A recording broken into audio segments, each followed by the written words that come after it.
Charles Roberts. I was born in December the 25th, 1950 on Christmas Day.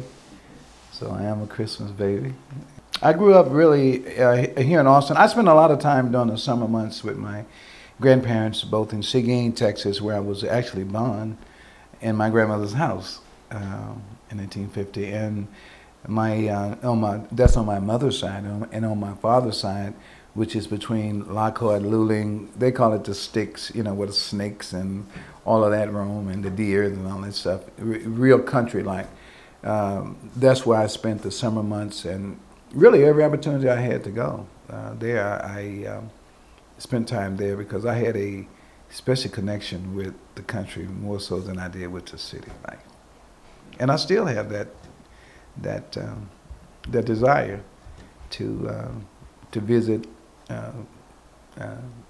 where we used to live, and actually where my parents grew up and where they came from and their environment, which still remains the same today as it was back then. It really hasn't changed that much. And so, you know, rather than reminisce, I just go and see it visually, and you know, so it's helps me along the way to realize just how far God has actually brought my family as a person. I mean, myself as a person and my family as a family, and just how far we really have come over the years based on what I remember. You know, when you talk to them, of course, I like to sit down and talk with older people because I think they're wiser. They have a lot of wisdom and they have a lot of knowledge about history because they've been there and they've done that. And some of the things that I hear mostly around Austin is how they talk about and remember how we couldn't go across I-35. And there was a boundary there for some apparent reason, and where is before they actually integrated the city. Matter of fact, we lived in a city that was segregated, basically. I mean, even though we were a part of Austin, but we were segregated, and you know, basically, you know, the same time. That would the economical conditions of Austin and the availability to things that we didn't have access to on this side of town that wasn't even possible. We didn't have them, but they had them because we couldn't even go into some of the retail stores.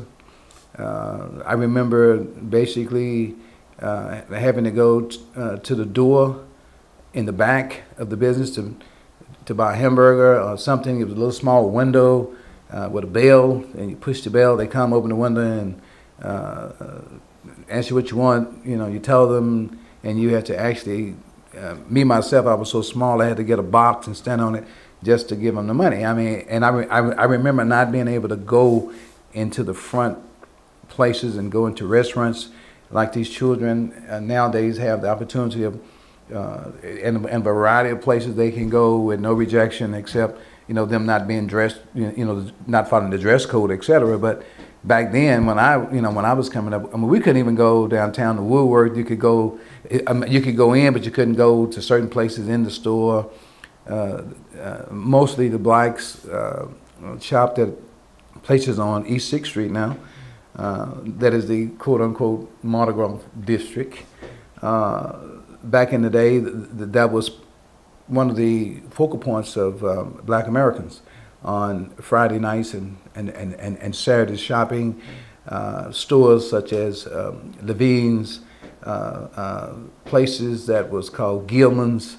There was a shoe shine shop on the corner, a few joints that was next door where basically, you know, it was sort of like the Cuts, they call it, East 12th and East 11th Street, but it was also on 6th Street.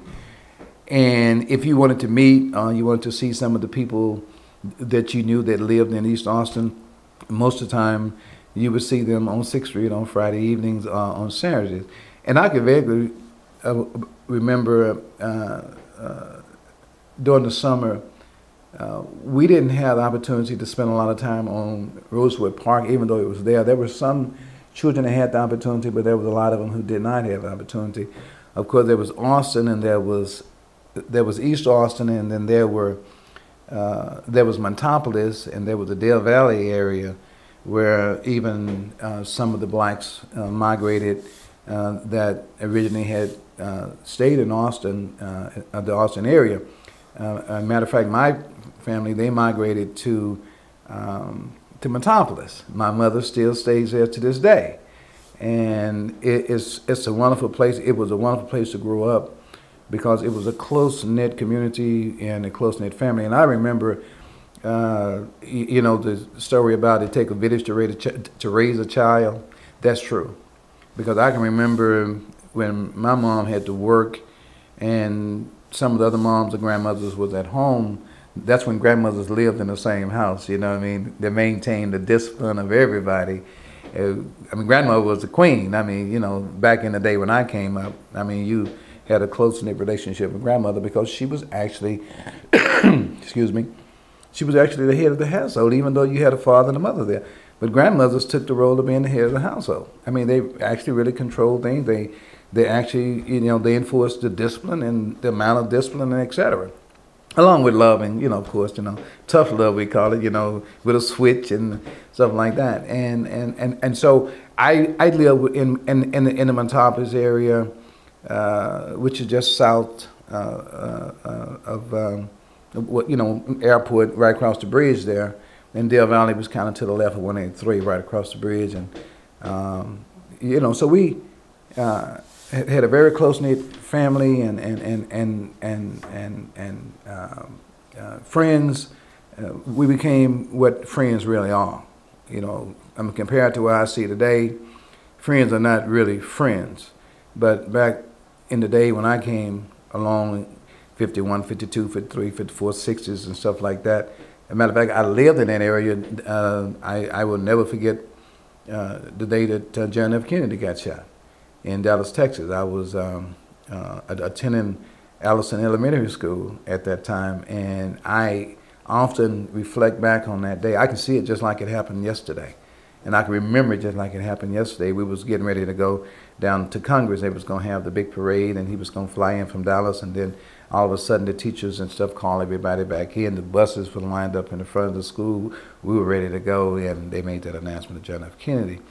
And it was three things that I've always remembered. And I tell my children all the time, I say there were three pictures that your mother, your grandmother always had in the house. If she didn't have any pictures of us, which, you know, back then, you know, they didn't have the technology they have today with cell phones and et cetera, you know, iPads, you take pictures instantly, there it is, and, you know, and get them printed, put them on the wall. I mean, we didn't have the accessibility to all of that, you know, back in the day. So, you know, so around our walls, and we didn't see each other, we didn't see family members. We saw leaders of the country, and there were three pictures, and that I always tell people, even when I preach sometime, I bring up these three pictures. And those three pictures, one of them was Jesus, and one of them was Martin Luther King, and the other one was John F. Kennedy. Those three pictures were on everybody's wall that I can remember going into their house. The first thing you saw when you looked at the walls was those three pictures. And I remember it plain as day. And, you know, and as I grew older, then I realized why those three pictures were there. Because those three men was the most important three men that I've ever read about. Never met any of them with Jesus.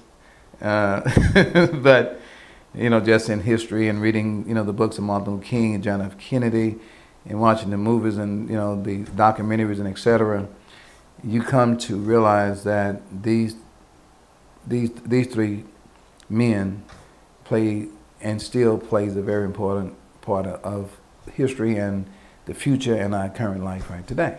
You know, Yates Drugstore, that was on the corner of Chicon and 12th Street.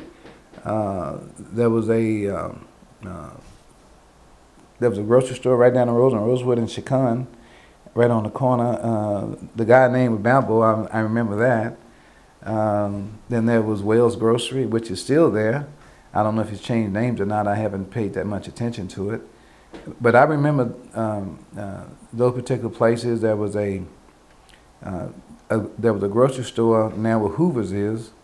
that used to be, I think the name of that grocery store was, oh my God, I can't even think. Originally it was French Place. No, it wasn't that. It was on Minimax. Yeah, and they had these green and white stamps, and when you shop, they give you these stamps depending on how much money you made, right. and you put them in this little booklet, and once you get the little booklet filled, you go back shopping, and then they took so much off or gave you a discount or whatever. I vaguely remember that, and basically shoe shine shops up on 12th Street, and Shorters, and a place that was on 12th and Chicon, sort of north of Chicon, north of 12th on Chicon. There was a little small grocery store that everybody went to that grocery store, and I never knew the name of it because they always called the store Greasy Dick's. That was the name of that everybody would say. Go up to Greasy Dick's and get me some press ham, or go get me some cheese and salami. Moon cookies, because that's basically what we grew up on, was cheese, salami, summer sausage, and moon cookies. They're the big cookies that about that big like a moon, and I remember every day, and we ate that every day. I mean, every day, and when I look at today's environment and look at the children today, they just don't know how blessed they really are to have just what they have, and a lot of them don't think they have enough. But if you go back and compare it to the days of my youth, you got too much. You got too much, and I remember the main course meals on Sunday, because there wasn't but one main course meal, and it was on Sundays, and it was chicken. It was fried chicken, and you had to kill the chicken on Saturday and pluck him and do everything, and Mama would cut him up and put him in flour or whatever on Sunday, and I have never understood it, and I don't understand it to this day, and I'll tell the world on national television. I don't understand how a lady could take one chicken and cut it up into 50 pieces, and the 50 pieces was enough to satisfy everybody in the house and had some left over for tomorrow. I don't see how and my mother still does it. I don't understand how she do it. And I've tried it, and I get 3 or 4 pieces of chicken. Mama got 40, 50 pieces of chicken. It'd be a stack on the stove like this, fried chicken, the best chicken in the world, by the way. Nobody can fry it like that. Not Church's Chicken, not that place up on 12th and Airport right there. Nobody can fry chicken like the older black women fried chicken back in the day. Remembering some of the places, those are some of the Ewan's Garage, Owens Garage, service stations, Mr. Wyatt's service station up on Chestnut and MLK right there across from David Chapel. I mean, it's just probably many more that I'm missing, that was here, during the time. I remember vaguely the Bluebird ice cream truck that used to go around the neighborhood and sell ice cream. It was pink and blue and stuff, and everybody would wait for that. That mostly went up and down Rosewood, because that's where Margie's Barbershop, which was right down here by Lawson Lane and Rosewood, just about a couple of blocks from here. And there are a lot of Jew joints across the street from that. And Kealing Junior High School, of course, the older Kealing was still behind it. And further down across the railroad track, just after you pass Rosewood a park, there were some businesses also in that area as well that we used to go to a lot like that. But one of the places that everybody remembers is Harlem Theater. The Harlem Theater, right? I'm right there on 12th Street. I was looking at it not long ago in a book, and I saw it, and it brings me so many memories, because that's where we went on Saturdays. And I remember the chili dogs that they had in that little white cone of ice cream. And the lady that worked in there, her name was Helen. I remember she worked at the booth. And it was just the smell of that popcorn. I can still smell it today. It just was amazing of how back in 40-some years ago, blacks operated, and how they stuck together, and how they were helpful to one another compared to what I see today. I didn't go to any elementary school here in East Austin. I went to Metropolis Elementary School, which was basically a barn. It wasn't really a building. It was kind of like a barn where you would raise or keep cattle, or, you know, sheep or something, or whatever. And they finally put some tin around it, and then they put a wooden floor and those little small chairs that we used with the desk built onto the chair. Remember, the teacher's name is Underwood, and the other one was named Miss Smith. And they were the only two teachers that ever taught in that school, from the history of that school until the time they closed that school down. It still exists, not as a school, but as a historical mark. It's still there. It's about a block from my mother's house on the same side of Metropolis Drive.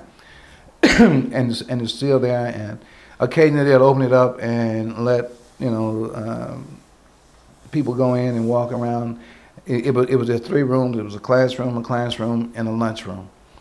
Those were the only 3 rooms, and they finally built the restrooms on the outside because the restrooms was originally outhouses, and I remember it. But what I remember most about the school is how caring the teachers were in ensuring that the students got an equal and a quality education. And I never forget those teachers and the spankings that I got, or the whoopings I got, whatever you want to call them. When you look back over the years at what people actually did to ensure that we as a people had a better life, you have to go back to the black teachers. I'm not biased or prejudiced in any form or fashion, but I have to go back to what I know. Not what I heard, not what I read, but what I personally experienced myself. And the difference, because I had an opportunity as I progressed into junior high school and high school, when they started diversifying, the schools, even before they even integrated them. They had started to diversify in the area of teachers and even in coaching. And we had that. And the difference in their teaching and the difference in the teaching of people like Miss Frazier at Anderson High School. Miss Conley used to teach at Kealing, which is house is historical site right here on this corner. Miss Smith, Miss Underwood. When you go back and look at that, Ewan, Pickford, Charles Aiken, when you go back and look at that, Bale, you go back and look at all of that, and you compare it to what I see today, there's no comparison. It's like a 360. It's a difference between night and day.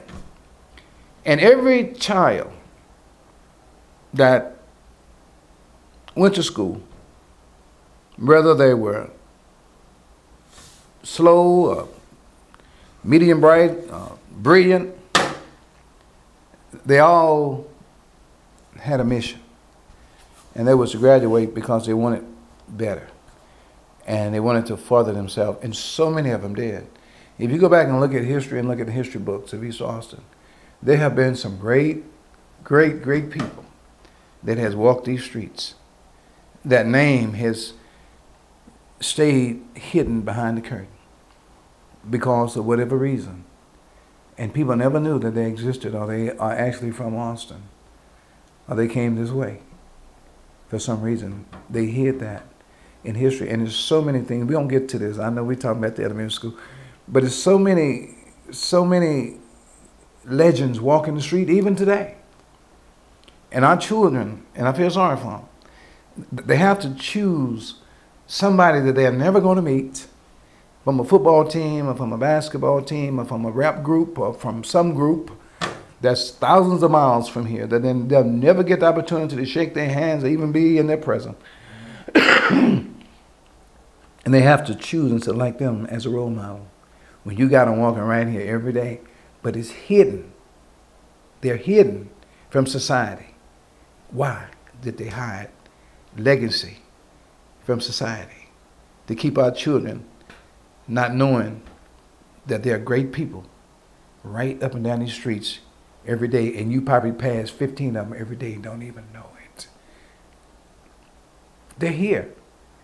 And one thing that makes me almost want to regurgitate, to be honest about it, it's when I see a young man who has a dream of wanting to play in the NFL, play in the NBA, becoming a doctor, a lawyer, have to wear the jersey of a person that they don't even know, to make them feel somewhat attached to what their dreams are. And the dreams are walking right beside them every day. And they hide it. They hide it in the churches. They hide it in the schools. They hide it in the museums. They hide it in the communities. They hide the legacies that are still walking here. And there's no reasons why people should not know who they are. There's no reasons why something hadn't been put together. Thank God for Prairie View, that they started to recognize black athletes for the old Negro League and created the Hall of Fame. Matter of fact, I was inducted into the Prairie View Hall of Fame in 2011. Why didn't the UIL do it? John Harvey. I mean, I can go on and on. Myself. I mean, Charlie Bonner, Dick Night Train Lane. Why didn't the UIL recognize us? What happened here? You know? And people ask me that all the time. What happened? I mean, Raymond Timmons, one of the greatest high school football coaches in the history of high school football. When he died, his legacy died. Why? Coach Granville Ewing, that coached some of the fastest and greatest track clubs in high school history. What happened? When they closed down Anderson, he couldn't even get a job, a decent job. They wanted to make him an assistant coach right here in Austin, Texas. When just a year before, I ran on the relay team in 1970. They closed it in 1971. I'm the guy that ran third leg on the fastest high school relay team in the nation that he coached. With Herman Alexander, Sam Chambers, Clifton Gant. What happened? And you want to make him an assistant coach? And he's one of the greatest high school track coaches in the history of high school track, not only in Austin or Texas, but in the United States. But he's only good enough now that he's not at Anderson to become an assistant to somebody who haven't done anything, haven't proved themselves, and don't have a running record nowhere. And this man didn't put people in the Olympics. Come on. People are still talking about the relay teams that was at Anderson 45 years later. They're still talking about it. People don't talk. People don't talk about anything for 45 years for nothing. It has to be something there. The memories are there. And there are people that remember those days. You know, Mr. McDonald, Coach Jackson, both Jackson, one at Kealing and one that was at Anderson, the line coach. You had Pickford, you had, I mean, you go down the chain. I mean, great legendary coaches that legacy died. Legacy died. Did it die because they closed Anderson? No, that's not why it died. I know why it died. Ask me in private, I'll tell you why it died. But I know why it died. The legacy died because of the same reason why they closed the doors of Anderson High School. It wasn't good enough for a high school, but it's good enough for an alternative learning center. Somebody help me here. Somebody help me here. Some of the greatest artists, some of the greatest musicians, some of the greatest actors, some of the greatest doctors, some of the greatest lawyers, some of the greatest athletes came from right down the street. And their legacy died when they closed the door of Anderson High School. They died. Shut down completely. You can bring in 10 children right now and ask them who is Dick Night Train Lane. Where did he go to school? They can't tell you. Why? Why can't they tell you? Go out to Anderson High School. Go to Lanier High School. Go to McCallum. Ask them who is Babe Ruth. They can tell you. I mean, I'm just being honest. And this is the way I see life. And this is the way I see, what has happened to Austin. I mean, even though they say Austin is a basically diversified city. Yes, it is. Yes, it is. And it's also segregated in different spots. Pflugerville. I remember that you couldn't even stop in Pflugerville to get gas. Now they migrated. Pflugerville. Well, come on. Everybody. And then move to Pflugerville. But one thing I don't understand is why is it they don't see the U-Haul trucks headed this way when they ain't going in that way? I mean, look around East Austin, especially this area. Look around. You see houses going up every day. What happened? My question is, I'm going to leave here dying and answer the same question. What happened? Somebody got to tell me what happened. What happened? What happened? What happened? Did we take the legacy? Did we take the history and do we cover it up with a shovel? Do we bulldoze it down so it no longer exists? Is that what we allow to go on? Is the fight out of it? Is the fight over? I'm a person, I like to put it out there. Let everybody know. Now you start thinking about it. You start looking back. You start reminiscing. You go back and you watch when the change came. You watch when everything started to twist and turn. And you remember, and it will quickly remind you of what's going on. And, I'm just a Dick Gregory. I'm just another Jesse Jackson. I'm just another Al Sharpton. I mean, that's me. Because I have deep roots in East Austin. And I hate that my children didn't get the opportunity to go to Anderson. I have 2 children. And I hate that they didn't get the opportunity to experience what I experienced, both as a student and as an athlete. Where did you go to junior high? Kealing. Yes, sir. Kealing Junior High School right here. And one of the greatest things that ever happened as a transition into my life was begun right here at Kealing Junior High School, with the experience there, the meeting of new people, because Allison was in Metropolis. And so the first opportunity I got, even though it was in AISD, it was sort of segregated from Austin. It was still AISD, but it really wasn't too much association between Allison, Blackshear, L.L. Campbell, Sims, etc. I didn't go to any of those schools. Quote unquote, might have been better, but but I ended up at Kealing because of my desire, because I wanted to go to Kealing, because of their athletic program and because of the history they had, in their athletic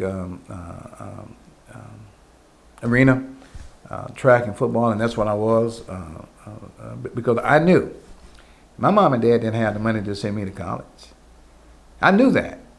And my sisters, it don't take a rocket scientist to figure that out. And even though I was young, but and I wasn't a rocket scientist, but I could figure that out just by looking at what was going on around me. If my chance to go to college and to become somebody and to do better was going to come through athletics. See, and I learned that at an early age, that it was going to take my athletic ability was going to have to be my vehicle. And that's what I put all of my emphasis in, was my athletic ability. And I think so many other blacks that grew up in East Austin, went to Kealing, went to Anderson, they put 150% of everything they ever in athletics, because that was the only opportunity they had to go to college or to have a better life or to go on in further education. Money just wasn't available like it is now. The grants and et cetera, and new and payable grants and things of that nature, just wasn't there. Matter of fact, if you look at the NCAA, come on. How many of us actually got scholarship to Division 8 school? University of Texas, not until 1970, not until 1969 was did Darrell Rowe open up the doors, and John Harvey was one of the first players that he offered a scholarship. University of Texas, played for Texas, and he played with me in the running in the backfield. One of the greatest athletes I have ever not played with, but ever seen. That's in person and on television. He lives right here in Austin, Texas, right to this day. And his legacy is talked about with his shield. Great athletes walking up down these streets. And the AISD does not use them to try to enhance the quality of athletics or educational-wise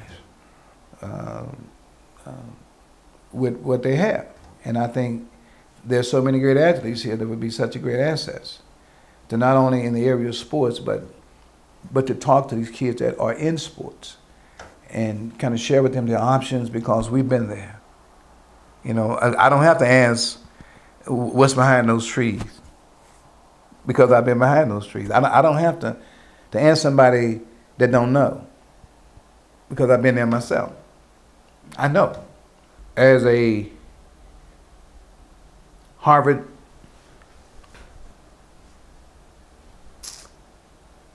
I would probably say that it is a Harvard in the form of a high school, or Princeton in the form of a high school. Anderson High School was one of the well-known schools, not only in Texas but in the United States, and not only for its athletics, but for the quality of students that was produced there, by the teachers that cared and wanted to ensure that these children had a better life. I mean, Anderson was a school that was many people's dream. To walk on the campus, to walk down the hallway, you felt important as a student, because you knew that if nobody cared, those teachers did, the principal did, the PTA cared. It was one of the greatest feelings to walk through those halls. Back then and even today,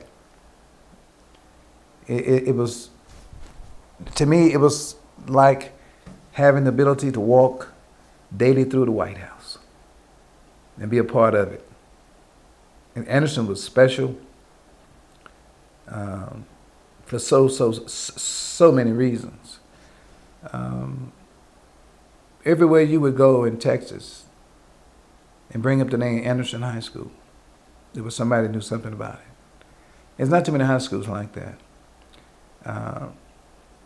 The children, the students were, people say, well, you know, ask me all the time, were they different than the children of today? Yes. Yes, they were. I think they were more disciplined. I think they were more educated. They just didn't have the opportunity. The doors didn't open. But these are the people that open the doors for you. You ought to praise them every time you see one. Because they're the ones who didn't get the opportunity, but made and ensured that you did. And it all happened because of the closeness of the community. And Anderson High School wasn't just a high school. See, what people don't understand. The high schools we got today are just high schools. Anderson was not just a high school. Anderson was a place that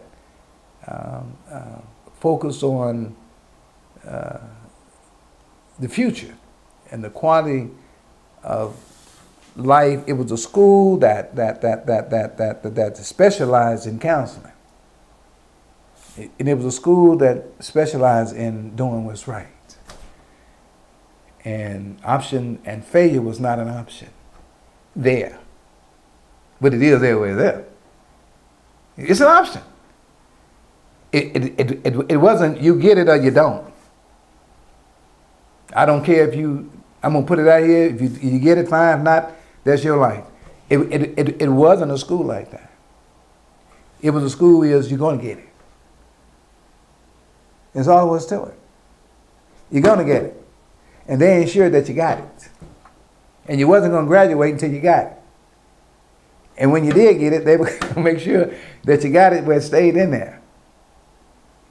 You can line up 1,000 people. And you can mix everybody you want to in it. I don't care who they are. I don't care what color they are. I can tell you what high school they went to. I can tell you they went to Anderson, the black Anderson, the original Anderson, or they went somewhere else. I can tell you. I can tell you about their demeanor, the way they act, the way they carry themselves. It's something about them. Anderson was in the AISD, but on the inside of the door, there was a private school. Everybody in there was brothers and sisters. They helped one another by whatever means necessary. They helped one another. And you didn't have people walking down the hall with guns, knives, and threatening to kill the teachers. And culling bomb. You didn't have folks walking in the doors with Uzis and AK-47s. And policemen walking up and down the hall. You didn't have all of that. Nowadays, you go into high school, you don't know if you're in a high school or you're in a police station. They got more cops in high schools than they do on the streets. What happened? What happened? I can tell you what happened. What happened? Anybody want to ask? I'll tell you what happened. What happened? We didn't even see a policeman. We didn't need them. We didn't need them because the quality of discipline that was instilled in every child from elementary school, whether it was Rosewood, whether it was Blackshear, whether it was Campbell, whether it was Sim, followed those children all the way to high school and even after high school. It was embedded in them. Discipline was embedded in them. You cannot educate an undisciplined child. That's the key that they're missing in these schools nowadays. You can't educate an undisciplined child. Discipline has to come first. You take a disciplined child, and I guarantee you, he'll succeed. You take one that's undisciplined, I hate to say it, but he's bound to be a failure. Discipline is number one. When they learn to maintain discipline in high school, then one of the main keys to discipline they took away. But thank God, our kids still carried it with them and taking it, and that's when they took prayer to school. I would forever want to figure out who allowed it and why. But you know what's strange about that, Mr. Blackwell, is they don't want prayer in school, and they want to separate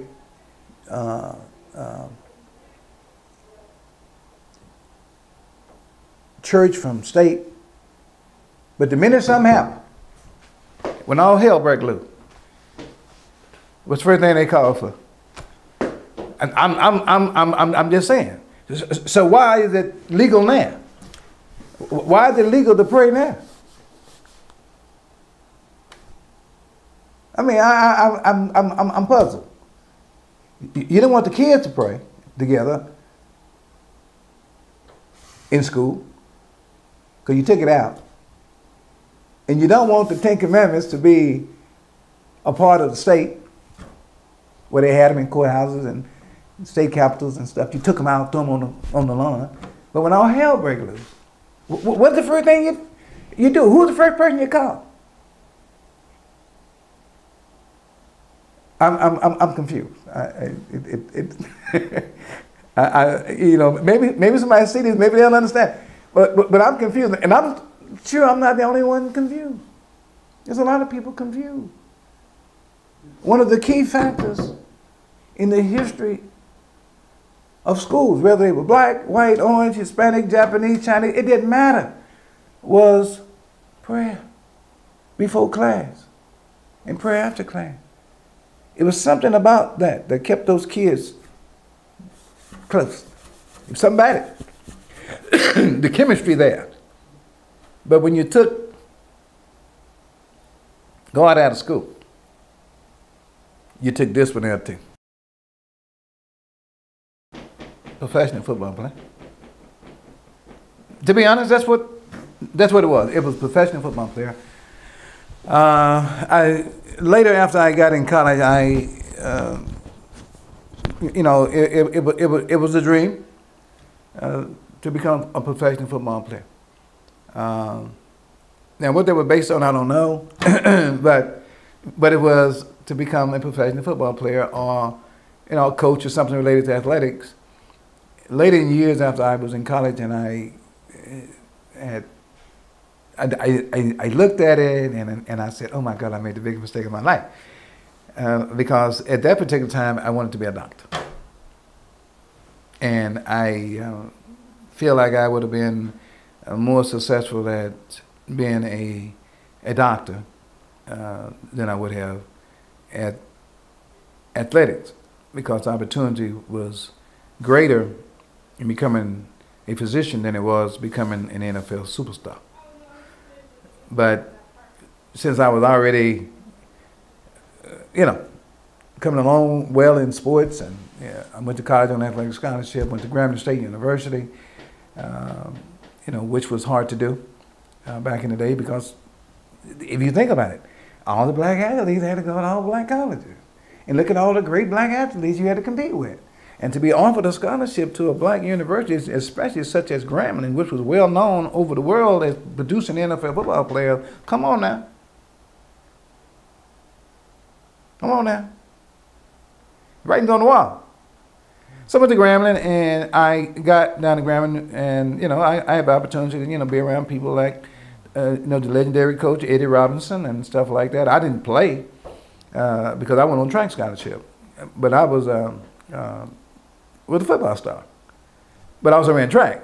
So I went on a track scholarship, and I only stayed at Grambling for one semester. Grambling was a great school, but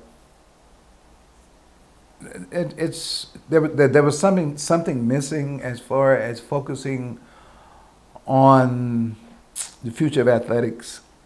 Of athletes. I felt like it was, if you're a football player, you were fine, but you just an individual. They didn't care about you. I transferred to the University of Texas at Arlington, and everything that I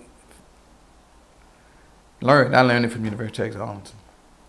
I ran track for them, and I was at the same school with John Harvard, a great football player that fortunately married my sister. And he was one of the greatest football players in the history of not only college football, but he's considered one of the greatest football players of all time. College NFL. I mean, Roger Staubach, Gail Sayles, Walter Payton all have commented on his athletic ability. He lives right in Hutter. Walks these streets every day, right here in Austin. And people who went to school with him know him. Children don't even know who he is. It's pitiful. But they know who that number 88 wide receiver for Dallas is. Brian, or whatever his name is. That they don't never meet.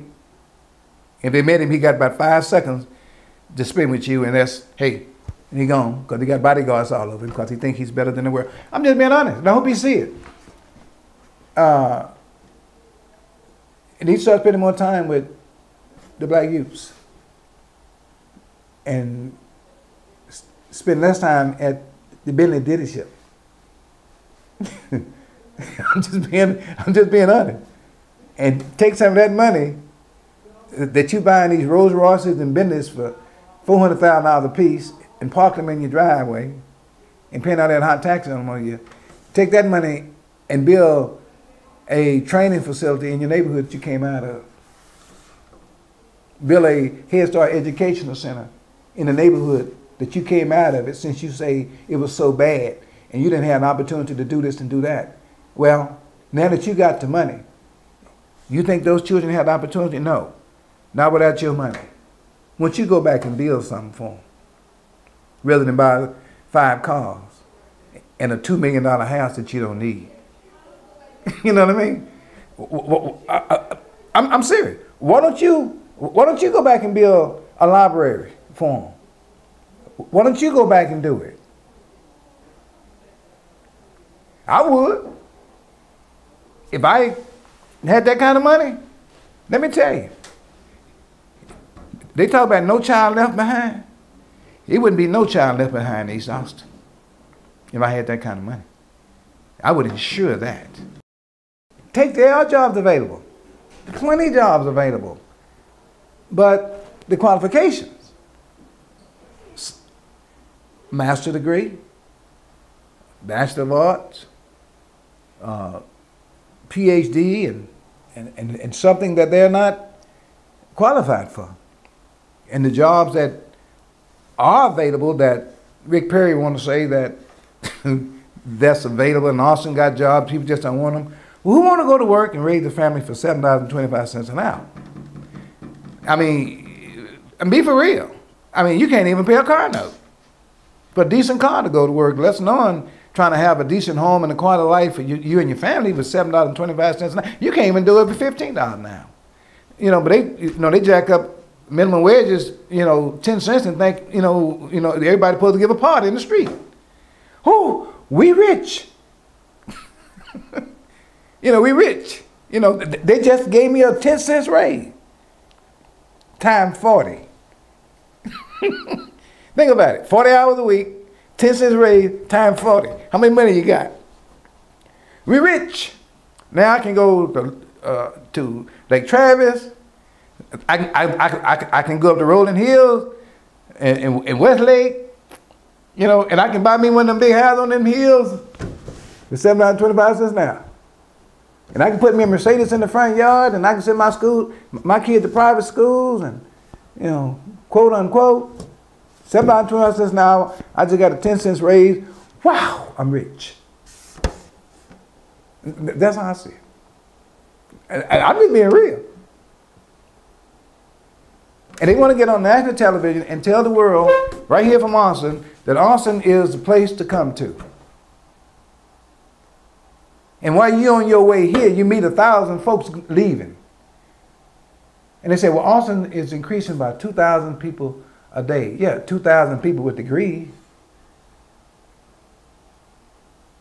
And that's what's happening.